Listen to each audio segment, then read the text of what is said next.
c'est pas comme si on n'allait pas profiter du beau temps, parce que à travers ces fenêtres, certes un peu sales, il fait beau, on voit les montagnes en face, je vois mes dents du Midi un peu enneigées, un peu embrumées par les nuages, mais on est à l'intérieur, assis presque confortablement.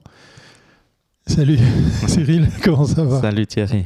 Il s'en est passé des trucs. Ouais, et il s'en est passé plein de trucs. Et puis le fait qu'on soit assis à l'intérieur, dans l'endroit qui va être le studio de CVLC, ça fait plaisir quand même. Oui, parce que j'étais en train de penser aux fois où on était devant, en train de cuire au soleil pour faire ces épisodes. Bon, toi, tu as cuit au soleil quand tu étais au Pérou, chaud et humide. Ça y est, une étape importante est franchie. Ouais. Vous attendiez le feu vert de la commune par rapport à tout ce qui était assurance, incendie, ECA, comme on dit ici. Ouais, surtout. Et ça s'est bien passé en fait. Il y a eu un travail, il faut le dire, quand même exceptionnel de la part de la commune, de nouveau. Des fois, on s'impatiente, donc voilà. Oui, ça ne va pas toujours aussi vite qu'on le souhaite. Exactement.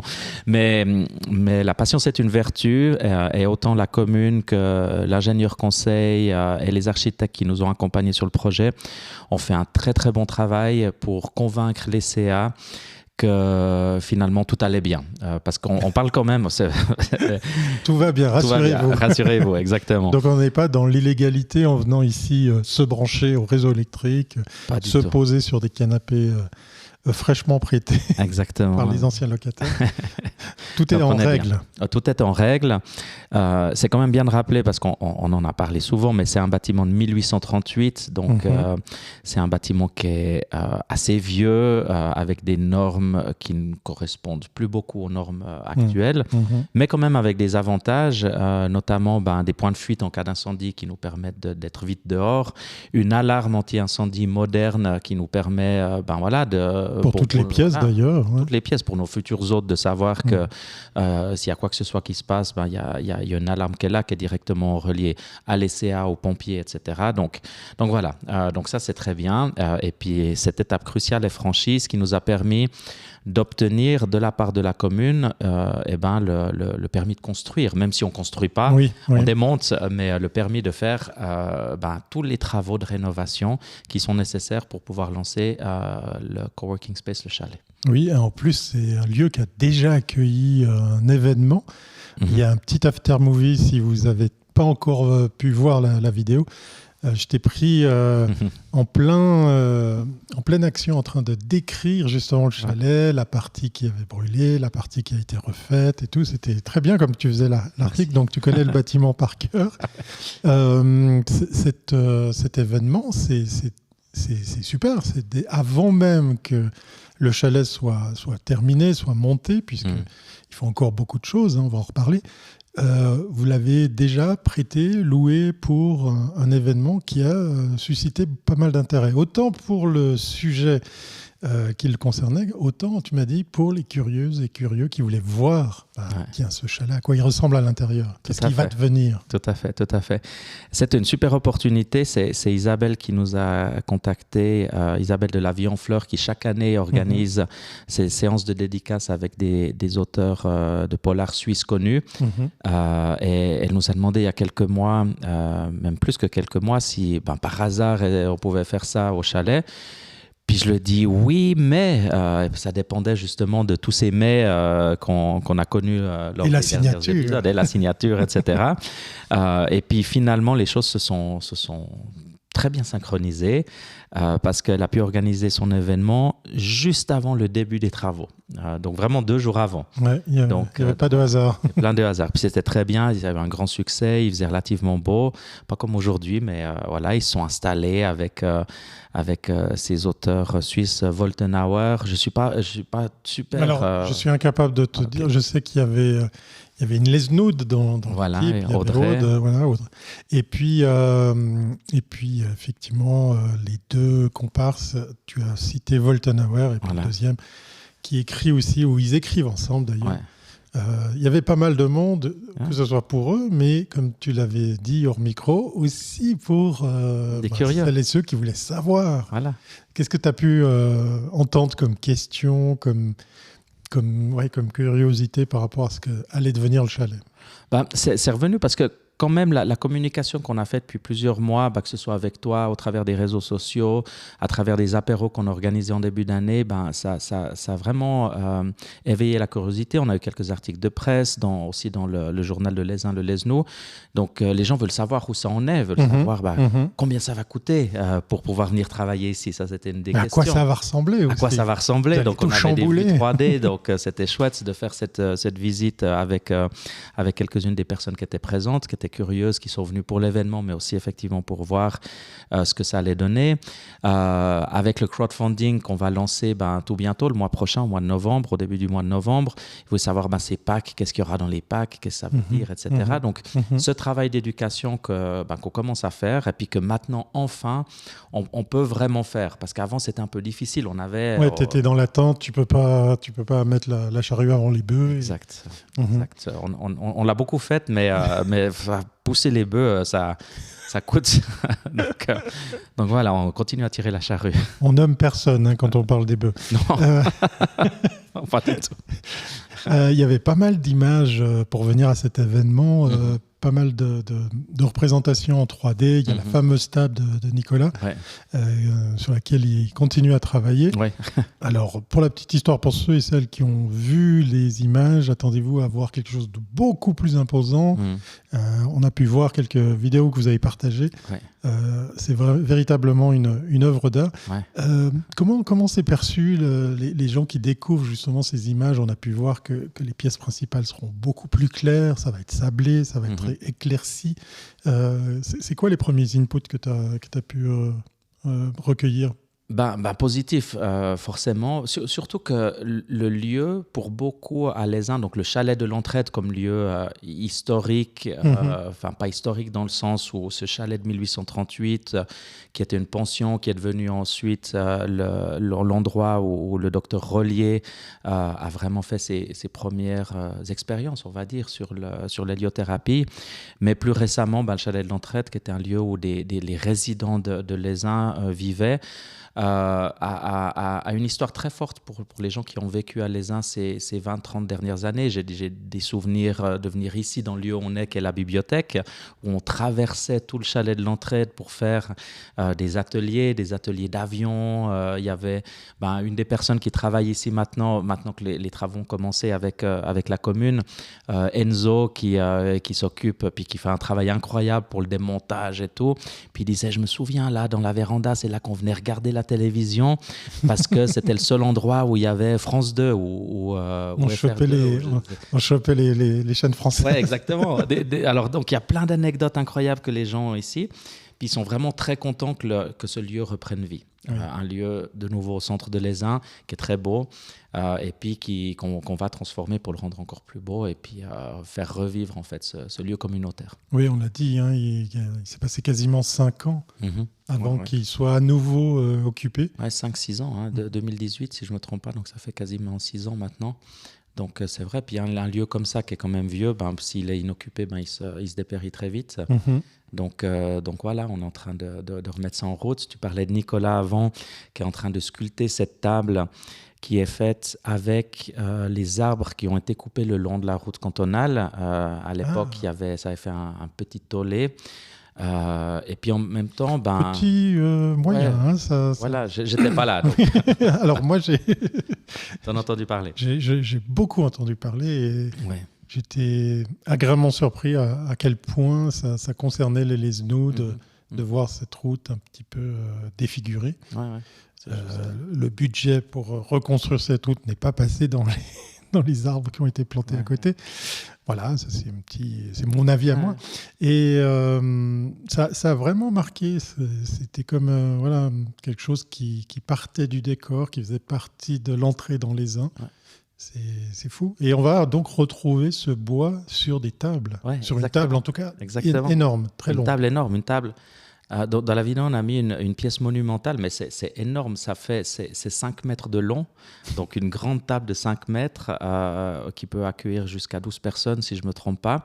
Et puis, il y a cette partie, je la décris avec ma main, mais qui va séparer la table dans toute la longueur, ça va séparer les personnes qui se retrouvent en face. Exactement. Voilà. Par contre, on se voit. Et puis, donc, Nicolas est en train de sculpter cette table avec toute cette vision qu'il a de cette fluidité de la vie et autres, qui est vraiment superbe. Et puis, les plateaux qui ont qui sont pas... qui ont des ouvertures, je ne sais pas comment dire ça. C'est une collaboration avec Seiya Mobilier Artisanal qui rajoute dans ces veines du bois de la résine colorée. Voir exactement. Donc ça va donner un truc vraiment incroyable, fait dans ce bois centenaire, plus que centenaire, qui a vu passer, vraiment littéralement passer à l'Aisin, tout le monde, toute l'histoire de l'Aisin. Et ça, c'est beau. Donc, c'est bon, on va pouvoir travailler sur cette table. C'est une symbolique assez forte, puisque le chalet, il n'est pas tout jeune. Et puis là, on va donner une seconde vie à ce bois. La symbolique du transfert ou du chemin qu'emprunte la vie, on le retrouve effectivement dans les autres œuvres de Nicolas. Et allez voir la vidéo si vous ne l'avez pas vue. Ça vaut vraiment le déplacement, mais on se réjouit de voir cette table en vrai. Alors, comme tu le disais, il y a pas mal de travail. On est ici, vous n'avez pas l'image puisqu'on bosse aujourd'hui avec nos micros. Autant il fait bon, il fait chaud, il ferait, à mon avis, plus chaud à l'extérieur qu'à l'intérieur, vu que tous ces locaux sont pas occupés. Et le mur se décrépit, il y a de l'humidité. Ça, c'était des surprises. Il y a aussi l'électricité, peut-être. Il y a le nouveau chemin pour la cuisine. Ça, c'était des choses que vous aviez sous contrôle. Il n'y a pas eu de surprise par rapport au plan A que vous aviez imaginé? Non, en fait, on a même insisté, parce que l'endroit où on se trouve, au tout début, l'idée, c'était de condamner en fait ces pièces. Okay.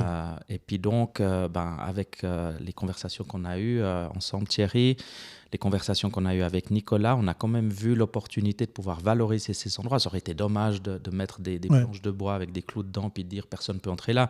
Parce que même si ça se décrépit un peu, avec vraiment un travail minimum, c'est des super espaces qu'on peut faire vivre. Donc juste en dessus, il y aura l'atelier de Nicolas. Sur lequel il a déjà commencé à travailler. Exactement. Et en parlant d'images, on va avoir des pages web dédiées sur le site Le Chalet, donc lechalet.space/ studio, voilà, comme ça je l'ai en tête, / atelier, donc comme ça, et puis on va mettre des photos de comment c'est en train de se transformer les lieux. Donc ça va être chouette de pouvoir le suivre.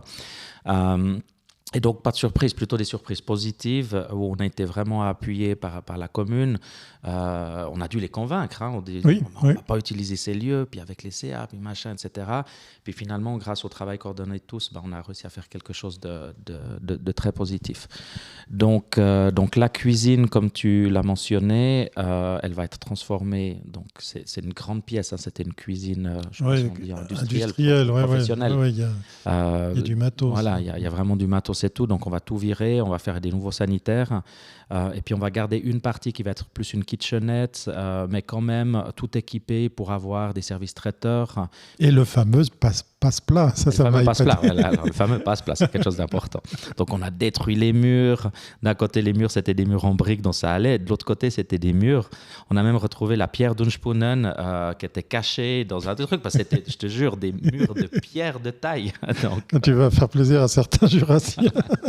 donc voilà, c'est quand même un sacré boulot qu'ils sont en train de faire pour pouvoir tout démonter avant de pouvoir rééquiper les choses correctement.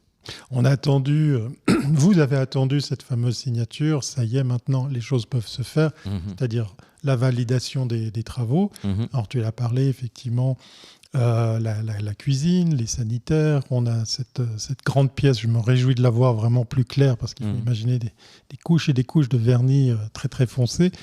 Il y a des choses aussi qui se sont passées à l'étage parce qu'on le rappelle, à l'étage, ce sont des bureaux privatifs qui donne sur chaque fois une terrasse très profonde. Merci, Monsieur Rollier. Donc ça, c'est enclenché, c'est parti, mais ça a décalé le planning par rapport à votre vision sur tout ce que vous vouliez faire. On reviendra sur la question du crowdfunding, mais on fait comment pour gérer Ces aléas d'agenda. Ouais, effectivement, parce qu'on a demandé, il y a la commune qui fait une partie du travail, mais une partie, c'est tertiarisé à des prestataires. Tu parlais de sablage dans les pièces.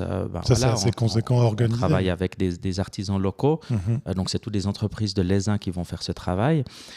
Et puis, comme vous le savez peut-être, puis moi je l'ai découvert, le secteur de la construction suisse fonctionne bien. Tout le monde a plein de boulot, donc tant mieux pour eux.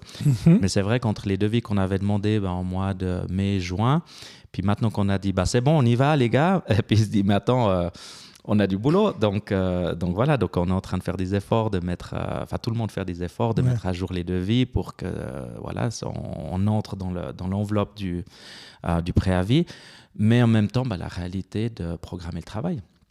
Et donc, on va travailler en étapes. Le but, c'est d'ouvrir en décembre de cette année. Je pense que ça va être plus ou moins par là, décembre-janvier, au moins pour une première étape. Il y aura effectivement ces bureaux au deuxième étage qui va pouvoir faire. Donc, je pense qu'on va ouvrir pour la saison d'hiver 2024-2025. Excellent. En utilisant un peu les modes, certaines sociétés d'informatique. On va lancer ça dans le courant de l'hiver. Le quatrième quarter. Exactement. Donc voilà, mais on va y arriver, on va travailler en étapes. Et puis ça se passe relativement bien. Donc voilà, mais il faut faire avec une planification et puis il faut aligner un peu tous ces artisans. Tu sens que ces artisans, ces corps de métier, ils sont enjoués à l'idée de donner un second souffle, enfin peut-être même un troisième ou un quatrième, puisqu'il a eu plein de vie ce chalet. Ils sont partie prenante de ce projet ou c'est un job comme un autre pour eux? Non, tu sens qu'il y a un très bon engouement, c'est chouette. Hein. On travaille avec des sociétés, par tout ce qui est sanitaire, par exemple, avec la société Piguet, Stéphane Piguet. Il est super enthousiaste, on en a parlé à plusieurs fois, il est venu regarder, il a déjà donné des coups de main pour couper l'eau, l'histoire des chauffages, les machins. Donc, il met à disposition ce qu'il peut quand il peut. La même chose pour l'électricité avec Fabien Mermont qui va reprendre une entreprise locale, l'entreprise Stokes d'électricité. Donc voilà, lui. Un chic type, j'ai eu l'occasion de le rencontrer, ça fait plaisir. Vraiment super sympa. Donc là, de nouveau, super créatif parce qu'au niveau électricité, c'est toute une histoire. Donc voilà, il y a des normes et autres, mais il est très créatif pour pouvoir éviter que on explose les budgets. Donc ça, c'est bien, c'est vraiment chouette. Puis ça montre aussi la disposition, la prédisposition. L'implication. Exactement. Florent Belkacem qui va s'occuper de toute la partie peinture et sablage. Donc là, la même chose. Très créatif, parce qu'on va sabler 2 pièces pour retrouver cet aspect beaucoup plus clair, cet aspect beaucoup plus de la texture du bois.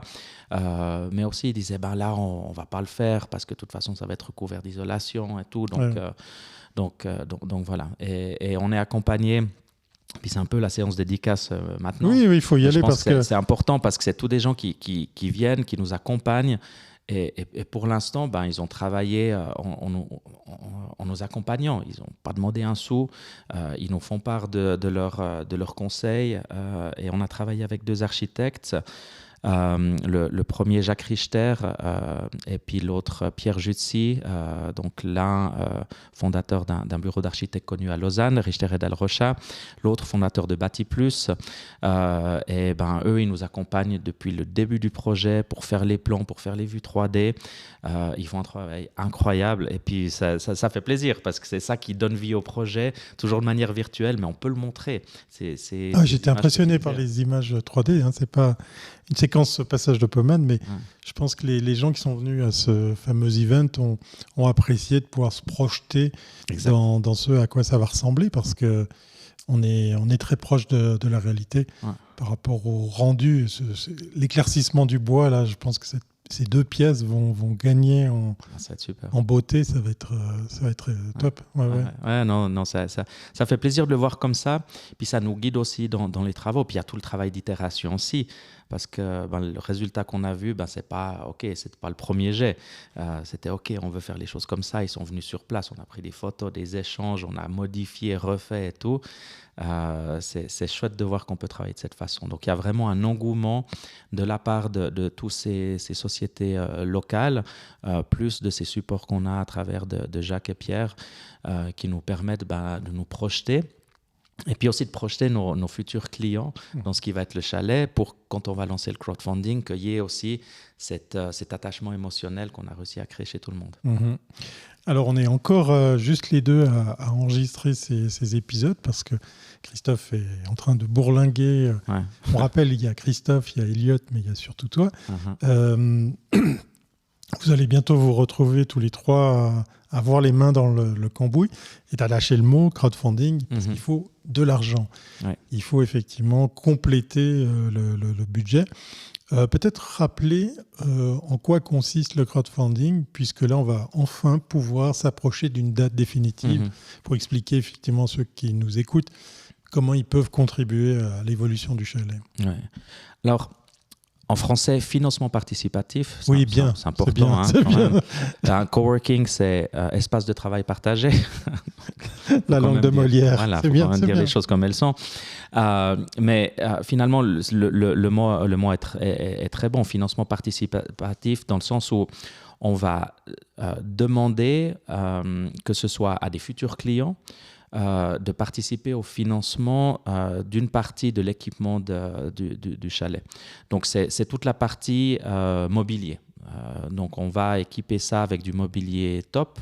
On aura non seulement cette superbe table qui va être réalisée par Nicolas, mais il faut pouvoir s'asseoir autour de la table. Donc, avec l'appui de Bâti Plus, on a sélectionné des chaises de bureau. L'idée, c'est de pouvoir travailler de manière beaucoup plus confortable qu'à la maison. Ça ne va pas être la chaise Ikea à 50 balles ou même à 250 balles qu'on peut acheter là-bas. Ça va être la bonne chaise super confortable qui soutient bien les lombaires. Vraiment, on va être bien assis sur cette chaise. Aussi de qualité. Les bureaux qui seront dans les espaces juste à côté ici du studio, ce qu'on appelle l'open space focus, donc l'open space où on est un peu plus tranquille, les gens qui travaillent à plus long terme. Pas de nuisance. Super tranquille avec une véranda vraiment exceptionnelle. Ou alors on a des bureaux qui puissent monter et descendre, ces bureaux réglables en hauteur. Aussi un bon système d'éclairage. Je retourne vendredi justement chez Bâti Plus pour pouvoir aller voir les systèmes d'éclairage puis s'assurer qu'on a des très bons éclairages. C'est tout un monde, ce truc d'éclairage. Moi, ça m'hallucine. Il disait, mais tu prends des éclairages tels, ça veut dire que tu as un meilleur contraste sur les écrans, tu n'as pas de machin. Enfin, ouais, j'étais étonné de voir qu'il y a des accessoires qui viennent maintenant en haut de l'écran pour l'éclairer. Voilà, exactement. C'est important si on passe plusieurs heures. Tout à fait. Nous deux, porteurs de lunettes, on sait quelque chose. Exactement, c'est pour ça qu'on porte des lunettes. Donc voilà, il y a tout cet aspect professionnel qu'on va apporter et qui va faire que ces bureaux vont être très bien équipés, mais pour que ces bureaux soient très bien équipés, ça coûte. Et donc, pour pouvoir financer et participer au financement de ça, on va lancer ce crowdfunding. Donc le crowdfunding, c'est pas des donations. Même si il y aura une partie des gens peut-être ils trouvent que c'est cool, puis ils veulent faire une donation. Ils viennent mettre de l'argent sans attendre quoi que ce soit. Exactement. Ça, ce sera possible, mais ce n'est pas l'objectif. L'objectif, c'est de dire, tu peux participer au projet un peu comme de la pré-vente. Donc, si tu sais que tu vas être un futur client, participe au crowdfunding, et puis à la place de payer le prix plein, tu vas pouvoir avoir accès au bureau à un prix réduit. Et puis, en plus, il y aura ce qu'on appelle des swag bags ou des goodies en bon anglais, qui sont ces packs surprises. Dans les packs surprises, il n'y a pas trop de surprises, mais il y aura des t-shirts, du merchandising. Comment on dit en français merchandising? Du marketing d'objets peut-être. Marketing d'objets. Du marketing par l'objet. Voilà. Donc des t-shirts, des tasses, des verres. Produits dérivés. Produits dérivés, voilà, super. Brandé, donc avec l'image du chalet. On aura, vu qu'on a Elliot qui fait partie de l'équipe, on aura des bières, le chalet. vu qu'on a Christophe qui fait partie de l'équipe et puis qui lui est passionné de jeans, puis qui a créé une gamme de jeans exceptionnelle d'ailleurs, vraiment très bon. Tout des trucs qui aident à travailler. Hein. Bien sûr, qui aident à bien finir la journée ou à préparer le week-end. Voilà, exact. Donc on aura un jean, le chalet, enfin bref, il y a vraiment tout un concept qu'on a développé là autour. Et puis ces packs qu'on va vendre, c'est des packs à prix réduit, donc qui permettront aux gens de participer au financement du chalet, tout en ayant l'accès à prix réduit aux services qu'on a, et puis en même temps d'avoir des super produits. Et il y en a, il y en a des produits, parce que on le rappelle, dans le chalet, on peut venir comme on est, pour pas prendre une marque, un slogan d'une marque de burger connue, mais on peut venir comme ça, one shot ou le temps d'un week-end, sans forcément résider ici à Lézin. On peut venir toutes les semaines, on peut venir plusieurs fois par semaine, on peut carrément élire domicile. Ça y est, ça c'est un des produits, un des services qui est ouvert, la domiciliation d'entreprise. Ça c'est carrément l'opportunité pour les artisans, les commerçants, les entrepreneurs, les solo-entrepreneurs, de se dire, tiens, j'ai une adresse physique que je peux poser, j'ai la garantie que mon courrier et tout ce qui va avec sera géré. Et puis, il y a ceux et celles qui décident de carrément avoir un bureau privatif. Ça se passera à l'étage. Donc, il y a une multitude de produits et de services jusqu'à peut-être, effectivement, sûrement, c'est pas par hasard qu'on est là, bénéficier d'encadrement de toutes sortes, comme ici, par exemple, pour la communication, la création de médias ou de supports publicitaires. Tu as déjà des idées par rapport à les différents packs, ou c'est encore quelque chose sur lequel vous allez réfléchir? Parce qu'on se le rappelle, date de démarrage, c'est tout début décembre. Décembre. C'est l'idée. C'est ça. Disons, ouverture pour la saison d'hiver. On va dire comme ça, avec un objectif début décembre, avec un objectif pour le crowdfunding de le lancer début novembre. Oui. Un crowdfunding, c'est court, et ça c'est bien de l'expliquer. Donc, il commence à une date, c'est maximum 50 jours. On va travailler avec une plateforme qui s'appelle We Make It, une plateforme suisse. Totalement sécurisée. Et un truc qui est important de dire, c'est que c'est pas que les gens mettent leur argent puis l'argent disparaît. Voilà, ils mettent leur argent, l'argent est gardé chez We Make It temporairement. Au niveau de si tu payes avec la carte de crédit, carte bancaire, etc. On réserve ce fonds monétaire pour l'usage que vous allez en faire. Pour l'usage qu'on va en faire. Et il y a un objectif financier. Donc, on prévoit d'arriver jusqu'à X francs suisses, X milliers de francs suisses ou dizaines de milliers de francs suisses. Si on n'arrive pas à notre objectif, et puis ça, c'est le truc un peu qui fait peur à tout le monde, surtout à nous. Si on n'arrive pas à cet objectif qu'on n'a pas encore défini, dans le temps imparti, maximum 50 jours, donc on va faire une campagne qui va être plus ou moins entre 30 et 50 jours, l'argent, il est entièrement remboursé aux personnes qui ont participé au crowdfunding. Donc voilà, donc nous, si on n'atteint pas notre objectif, on ne va pas toucher cet argent. Si on atteint l'objectif, les gens peuvent continuer à donner de l'argent.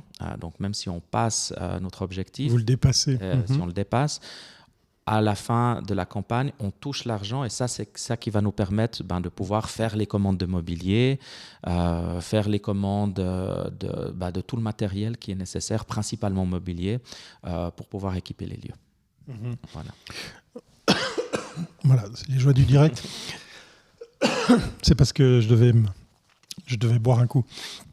Donc, en fait, ce dimensionnement d'argent, cet afflux d'argent supplémentaire, c'est pour compléter ce qui a été déjà proposé et donné par la commune, puisque le bâtiment leur appartient.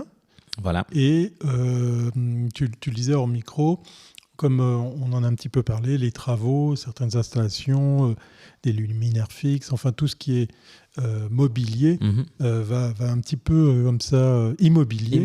Voilà, immobile, va un petit peu être fait par la commune, mais bien évidemment, il faut compléter ce budget. Qui peut aider, qui peut donner pour faire que le chalet fonctionne, justement avec cette campagne crowdfunding? Qu'est-ce que tu imagines comme profil type de personne qui se dit tiens, allez, moi je vais aider ce projet parce que j'ai envie un peu comme à l'image du Central Park, j'ai envie d'avoir mon nom gravé sur un banc. Voilà. Sans aller jusque-là. Non, mais presque, on peut presque y aller. Premièrement, il y a les futurs clients. Et puis, comme tu le mentionnais, il y a une variété de clients, soit les gens qui viennent travailler à la demi-journée, à la journée, pour quelques semaines, pour quelques jours. Donc, ça peut être soit des gens de l'ESA qui sont, on pourrait dire, des freelance, par exemple, des petits entrepreneurs qui travaillent normalement à la maison puis qui ont besoin d'avoir plus de tranquillité ou un lieu différent. Ou au contraire, plus d'échanges, plus de monde autour pour qu'il se passe une synergie. Exactement. Donc ça c'est un profil. Après, on a les gens qui travaillent quelques jours à la maison puis qui travaillent quelques jours en entreprise. La même chose, soit ils en ont marre de travailler à la maison puis ils veulent venir travailler ici. Mais autrement, à la place d'aller travailler dans leur bureau plus loin, à Lausanne, Genève, etc. Et ça, il y a beaucoup d'entreprises qui maintenant le font. Toi, tu le connais bien avec l'accompagnement que tu fais de Coworking Switzerland, le travail que tu fais avec Mélanie. Ils peuvent travailler, pas à la maison, pas au bureau, mais dans un espace de coworking. Donc ça, c'est un autre type de client. Payé par l'employeur, parce que ça fait partie du cadre de travail. Et tout le monde est gagnant dans l'histoire, puisqu'on peut imaginer qu'on ne va pas perdre des heures dans un bouchon, dans les transports en commun. Même s'il fonctionne relativement bien, on est tout de suite efficace avec un lieu connecté, accueillant et bien équipé. J'ai mon espace de travail et puis j'ai tout ce qu'il faut. On a les gens qui viennent faire du tourisme à l'ESA. Et puis qui travaillent qui viennent en vacances une semaine ou deux, mais qui en même temps doivent travailler pour une raison ou pour une autre, puis qui cherchent un lieu où ils peuvent travailler tranquillement. Exactement. Les résidents qui sont en résidence secondaire à l'ESA, il y en a beaucoup. Puis là, on a vu qu'il y avait une demande, parce qu'effectivement, où ils habitent, c'est pas nécessairement fait pour travailler, puis ils aimeraient bien rester en 2 jours de plus ou travailler un petit moment. Ouais, pas forcément partir le dimanche soir, exact. Tout de suite être prêt le lundi matin très tôt. Pas partir dans les bouchons le dimanche soir, donc ça c'est une option. Je l'ai dit de nouveau, mais les touristes qui viennent à l'ESA, les nomades digitaux. Après, tu as les entreprises. Moi, je l'ai fait beaucoup quand j'avais mes startups ici, qui veulent venir bosser une semaine à l'ESA ou une se semaine mettre au vert avec un autre décor. Exactement. Puis ils viennent travailler la demi-journée. Puis il n'y a pas nécessairement des lieux pour le faire. Donc tu sais que tu peux venir travailler une demi-journée, puis skier le reste de la demi-journée. Donc ça, c'est ceux qui sont vraiment directement des clients du coworking, qui vont venir travailler dans ce lieu. Après, il y a les salles de réunion. Et ça peut être intéressant pour des sociétés locales qui ont besoin de louer un lieu. Donc tu auras un lieu où tu vas pouvoir venir organiser tes réunions, les réunions d'associations, etc. Donc ça, c'est une autre... La fanfare. La fanfare, les partis politiques, toutes les sociétés locales et autres. Donc ça, c'est une proposition. Les réunions de PME, de copropriétaires, etc. Parce qu'on aura des salles de réunion. Donc, oui, c'est vrai, il ne faut pas oublier que ça, c'est encore un produit, c'est qu'on peut se louer. Moi, je le fais très souvent, suivant dans le coin où on se trouve. On se dit, pour accueillir un client, pour tout de suite aller dans le vif du sujet, on loue juste une salle de conf qui est équipée. Il y a de l'Internet, il y a un écran, et on peut comme ça être efficace dès qu'on ferme la porte derrière soi. Exactement. Machine à café, tu peux accueillir le client, on aura cet espace polyvalent où il faudra qu'on lui trouve un meilleur nom, mais tu pourras prendre un café, après tu montes en salle de réunion, puis c'est parfait, ou aller dans le jardin un moment. Donc voilà, ça c'est un autre type de client. Et puis tu venais à la petite plaquette Central Park.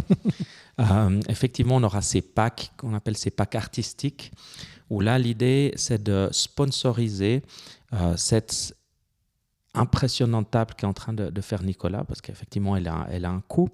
Donc là c'est la possibilité d'avoir un donateur, une entreprise ou autre qui disent je suis le sponsor de cette table.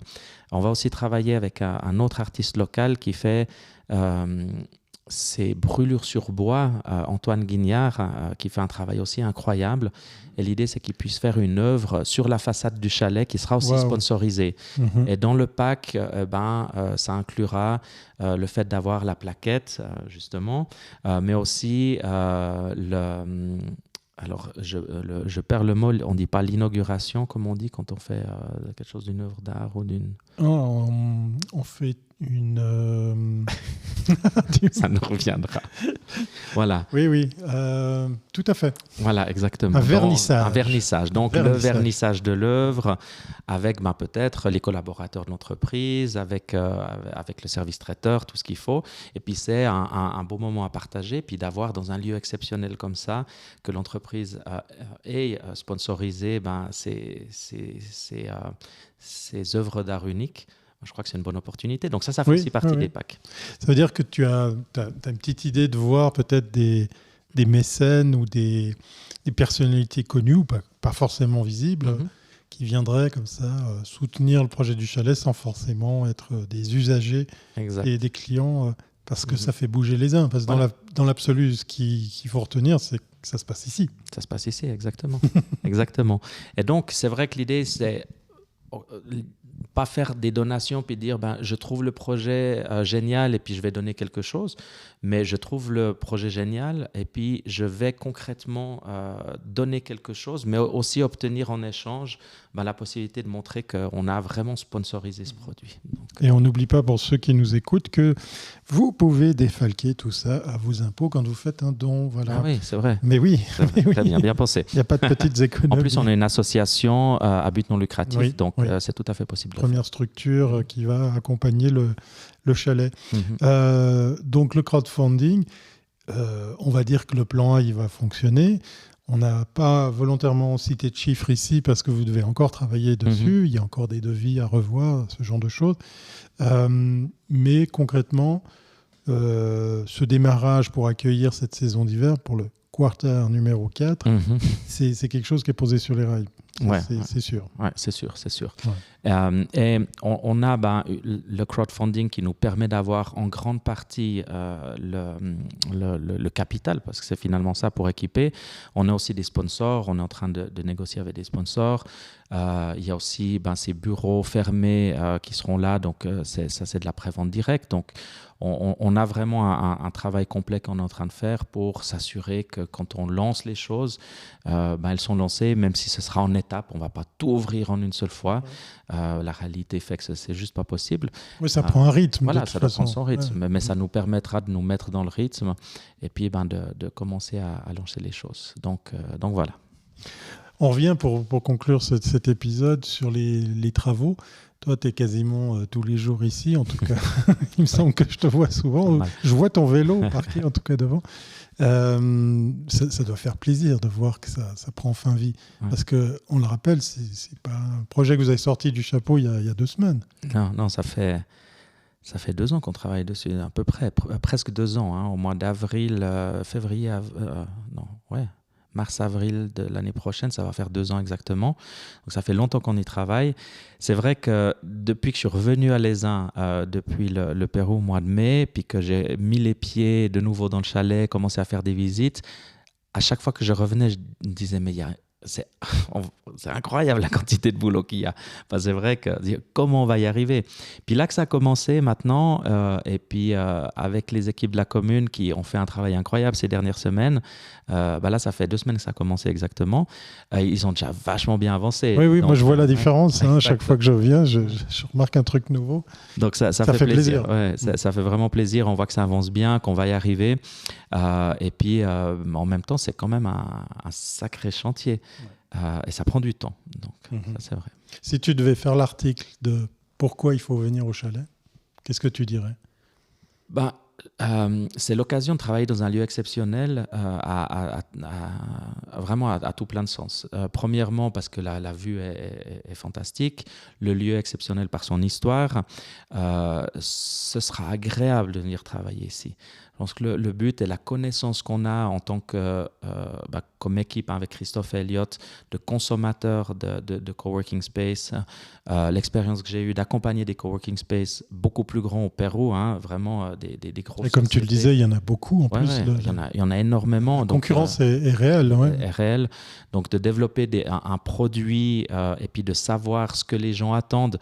des trucs tout bêtes, mais d'avoir la machine à café. On se pose encore la question, la tireuse à bière, de quelle heure à quelle heure elle sera ouverte. Mais vraiment, les gens vont pouvoir... Il faut un badge, comme ça chacun se débrouille. Chacun aura son badge. Et d'ailleurs, le fait du badge, c'est un bon point que tu mets en avant. Donc, tu auras un badge ou sinon directement depuis ton téléphone. Oui. Donc, tu pourras faire les achats en ligne du produit ou si tes clients à l'année. Ce sera ouvert 24 heures sur 24. Donc, pour des gens qui travaillent, les uns très international, donc des gens qui travaillent avec les États-Unis, qui veulent décalage horaire. Voilà, ils veulent venir travailler plus tard ou tôt, ou je ne sais pas, en sortant de boîte, le jour où il y aura des discours de nouveau à l'ESIN, on pourra venir travailler. On croise les doigts. Ou en sortie de bar. Non, mais vraiment, toute la commodité qu'on peut avoir dans un lieu comme ça, on essaie d'être très créatif aussi avec les collaborations qu'on va avoir avec des commerces locaux pour pouvoir avoir des livraisons de repas directement ici, pour pouvoir avoir au niveau d'un frigo des produits locaux, puis pouvoir consommer ces produits. Enfin, toutes des choses comme ça qui donnent une commodité incroyable, puis se dire, je vais pouvoir bosser ici, ça va être mon chez moi, avec de nouveau cette vue exceptionnelle qu'on a là. On est tout près des transports publics, on est tout près d'Aigle, de Lausanne, de tout ça. Donc ça va être chouette de venir bosser ici. Ça me fait penser à un chiffre. Je regarde en même temps si les dents du midi sont dégagées. Ça va un peu mieux, mais c'est pas encore ça. Ça, c'est pour vous imaginer les images qui vont avec cet enregistrement toujours sous le soleil. Et à l'intérieur du studio de CVLC, ça sera peut-être le prochain épisode. On va vous parler peut-être avec une caméra la prochaine fois, qui sait, puisque là, on est en train d'enregistrer, on est mi-octobre, on est le 16, et il faudra parier que d'ici 2 semaines, ce local va changer de look. Ça me fait penser à un chiffre qu'il y avait chez Google, alors je ne sais plus si c'est 4 ou 40 mètres, mais ils avaient fait un truc où il ne fallait pas faire plus que X mètres pour trouver un lieu pour manger. Je ne sais pas si les gens vont habiter ici pour carrément avoir une seconde vie dans le chalet.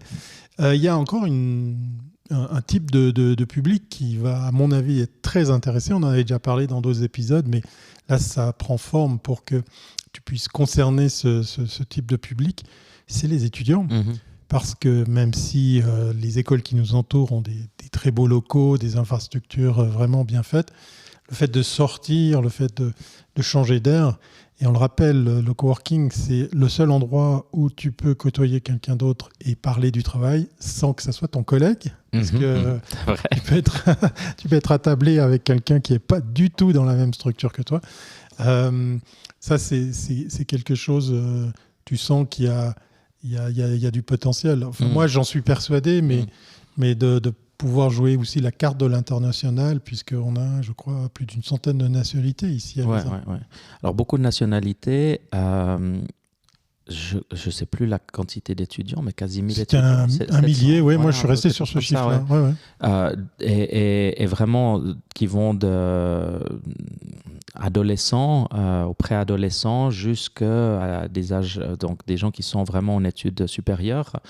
Donc, une gamme d'étudiants qui est assez grande. Puis, effectivement, qui vivent un peu dans leur bulle. Et puis, pour beaucoup, cette occasion, parce que d'ailleurs, en parlant avec Horizonte Café, qui sont juste à côté des télécabines, ils ont souvent des étudiants qui viennent là, qui viennent travailler, qui restent durant la journée, et puis qui consomment 1-2 cafés ou Coca-Cola. Ça peut énerver le tenancier. Exactement. Et puis, ce qui s'est passé un petit peu à l'époque à la Farandole aussi. Oui. Et c'est ça. Donc, ils se disaient, tiens, c'est chouette parce que ça ne nous concurrence pas. Au contraire, ça permet d'avoir un lieu où ces gens peuvent aller travailler. Les étudiants peuvent aller travailler. Donc, ils le cherchent. Ils cherchent un lieu où ils peuvent s'extraire en fait, de cette petite bulle à des moments précis. Et donc, je pense que ça pourrait être effectivement une clientèle. On l'a prise en compte dans nos projections. On arrive à la fin de cet épisode qui est sacrément bien dense. Moi, je connais un petit peu la réponse, mais on va peut-être en reparler. J'ai vu que, décidément aujourd'hui, la communication a démarré sur les réseaux sociaux. On a pu, comme je le disais, voir des vidéos avec le travail de Nicolas. On a pu voir toutes sortes d'annonces. On rappelle que le produit sur lequel vous pouvez déjà vous jeter, c'est la domiciliation d'entreprise. Même si tout ça est en travaux, on peut déjà déposer le siège de sa société, de son entreprise, ou sa structure légale ici au chalet. Je vous encourage à le faire parce que c'est vraiment un outil moderne. Et cette communication va passer par plein de supports. On a vu l'événement là, avec ce qu'a fait Isabelle et ses amis écrivains. Comment va s'articuler les autres axes? Parce qu'il va falloir, à l'image de ce podcast, pousser le crowdfunding, pousser le lien et peut-être même l'entretenir.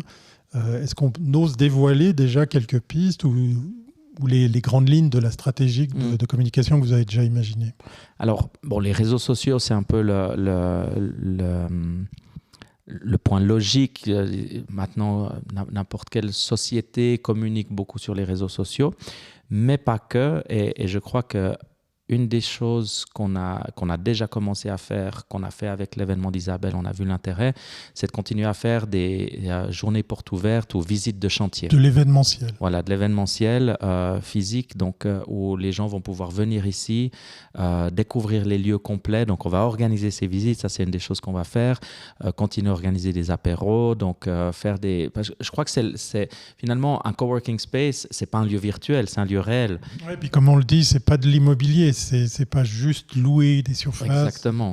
C'est une communauté. Cette communauté, elle a plusieurs faces et on va aller rencontrer notre communauté. Donc ça va être les prochaines choses qu'on va faire dès la rentrée des vacances scolaires.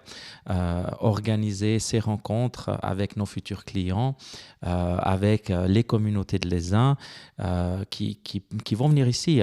Une des choses qu'on va faire, c'est ouvrir cet espace pour les artistes de l'ESIN, pour qu'ils puissent faire des expositions temporaires et présenter leurs œuvres, parce que ce sera quand même un lieu de circulation. Donc il y a des gens qui vont passer, qui vont venir travailler, avoir des réunions et autres, et donc ce sera un lieu parfait pour avoir cet espace qui peut-être manque à l'ESIN. Oui, avec certaines œuvres avec le petit point rouge, comme quoi elles ont été vendues, en tout cas achetées. Ouais. Ça sera intéressant. À l'époque, on avait parlé aussi de synergie avec des structures qui existaient déjà. Là, tu parlais d'artistes, je pense à l'ESIN Art, l'ESIN Artistes, qui en est à sa 2e édition, là, qui s'est tenue au mois d'août de cette année. Il y a déjà des pistes. On avait parlé des Lavender's Ladies. Ouais, Est-ce que ça, c'est des choses... qui vont aller vers ça? Est-ce que... Alors, alors, alors tu as parlé des Lavender Ladies, mais en parlant, il n'y a pas de choses spécifiques nécessairement avec eux. Même, et c'est incroyable ce qu'elles font. Maintenant, elles ont un chouette lieu. C'est vrai que... l'ancien collège de Belmont, elles ont plein de places. Mais de travailler avec ces sociétés locales. De montrer que vous êtes là. Voilà, de montrer qu'on est là et puis de pouvoir soit offrir des services, soit organiser des événements. Il y a plein de choses qu'on peut faire. Imagine, dans le jardin en été, faire des projections de cinéma. J'imagine bien, voilà. J'imagine très très bien. Donc, avec un bon produit local qui se boit. Voilà. Salut Elliot. Exactement. Et l'eau de l'ESIN qui est très bonne aussi. Oui, paraît-il. C'est pour ça qu'on a de la bonne bière. Paraît-il. Oui, l'ESIN deviendrait un centre névralgique pour plein d'autres axes, puisque il n'y a pas que le tourisme dans le sens simple du terme, le ski, les randonnées, le vélo, mais il y a une multitude d'offres qui peuvent comme ça se développer. Ouais. Donc il y a plein de choses à faire. Plein de choses à faire. La première, c'est de clore cet épisode parce qu'on a beaucoup parlé, mais voilà, c'est comme à chaque fois. On va se souhaiter une bonne prochaine fois parce qu'à mon avis, on va un petit peu sortir de vos oreilles. Peut-être qu'on va commencer à se montrer avec ce qui se passe ici, puisque pour la petite histoire, avant cet enregistrement, je me suis promené avec mon maître ruban, le truc pour mesurer. Double mètre. Pas mon maître, le master, pour mesurer tout ça, pour donner vie au studio, à CVLC, voilà, je vais y arriver chaque fois, et ainsi profiter peut-être d'accueillir du monde, parce que moi, il me tarde de faire parler Elliot, de faire parler Christophe. Depuis le temps qu'on en parle, c'est un peu comme l'inspecteur Colombo. Oui, ma femme. Ouais, donc du coup, de les impliquer aussi, de voir leur vision. Je sais qu'ils ont aussi du taf. Vous êtes 3 et chacun a son... J'ai envie de dire son dicaster, il y a pas mal de choses. Je l'ai croisé, il y a les questions d'équiper le lieu avec Internet, il y aura bientôt la fibre, voilà. Il va falloir être patient. Voilà. Mais voilà, peut-être aussi donner l'occasion à celles et ceux qui nous écoutent de peut-être poser des questions, parce que je t'ai vu très occupé à l'événement là, avec... ces personnes curieuses, à juste titre, de savoir ce qu'allait devenir le chalet. C'est peut-être l'occasion de continuer à entretenir ce lien. Oui. Et on rappelle que ce lien peut exister sur des supports très simples. Il y a un groupe WhatsApp, il y a du Facebook, il y a... vas-y, fais la liste complète de tous les endroits. WhatsApp, Facebook, Instagram bientôt. On est toujours en train de se battre avec Instagram. Je crois qu'il y a un problème pour ouvrir des nouveaux comptes. Je ne sais pas pourquoi, mais voilà, on a trouvé ça. TikTok, je pense que ça va venir. Mais bon, les réseaux sociaux. Et puis, c'est vrai que dès qu'on a le studio qui est installé, cette interface de partage, de collaboration qu'on veut mettre en place, de manière générale avec CVLC, ce qui est... Ça, c'est le projet dans le projet. Exactement, ce qu'est le projet, exactement. Mais dans un premier temps, un peu comme bac à sable, avec ce lieu qui est le chalet, et un lieu où on veut que non seulement les futurs clients se l'approprient, mais aussi la population de l'Aisin. Parce que ce n'est pas seulement un lieu de... c'est pas un espace de travail partagé seulement, mais c'est un lieu communautaire. Ouais. Et on ne va pas tout de suite vous dévoiler les surprises qui arrivent, mais pensez au-delà de Facebook, d'Internet, des réseaux sociaux. Ça va aller très très loin. Et j'espère que ça suscitera des réactions, des réflexes de partager, mais aussi d'interagir. C'est ce qu'on souhaite au futur. On va se dire à très bientôt. À très bientôt. Allez, on se retrouve sur les mêmes ondes la fois prochaine, et probablement avec de l'image. Parfait. Merci Thierry. À bientôt.